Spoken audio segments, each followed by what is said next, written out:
3 দিন আগে ঢাকার দক্ষিণ খানের ফায়দাবাদে খুন হন দন্ত চিকিৎসক সারা রোকসানা পিনু। নিজ বাসাতেই দিনের আলোয় খুন হন এই চিকিৎসক।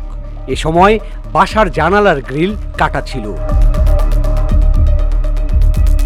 প্রথমে ডাকাতির ঘটনা সন্দেহ হলেও তদন্তে উঠে আসে পায়ের ছাপের একটি সূত্র, যার মাধ্যমে আটক হন নিহতের স্বামী, যিনি এখন এই হত্যাকাণ্ডের প্রধান সন্দেহভাজন। পুলিশ জানায় যে জানালাটি কাটা হয়েছে তার ভেতরের অংশের বারান্দায় একটি জুতার ছাপ পাওয়া যায় এবং নিহতের বাসায় এক জোড়া জুতা পাওয়া যায়। সিআইডির সদস্যরা জুতার ছাপটির সঙ্গে ওই জুতার মিল খুঁজে পান। পরে সোহেল রানা জুতাটি নিজের বলে স্বীকার করেন, তবে জানালার গ্রিলের বাইরের অংশের ছাদে কোনো জুতা বা পায়ের ছাপ পাওয়া যায়নি। তদন্তে আরও বেশ কিছু তথ্য আমলে নেওয়া হয়েছে। সোহেল রানা উত্তরা পশ্চিম থানার 7 নম্বর সেক্টরের একটি ডেভেলপার কোম্পানিতে সহকারী ম্যানেজারের চাকরি করেন।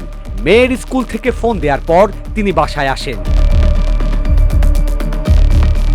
4 বোন ও 1 ভাইয়ের মধ্যে পিনু ছিলেন সবার ছোট।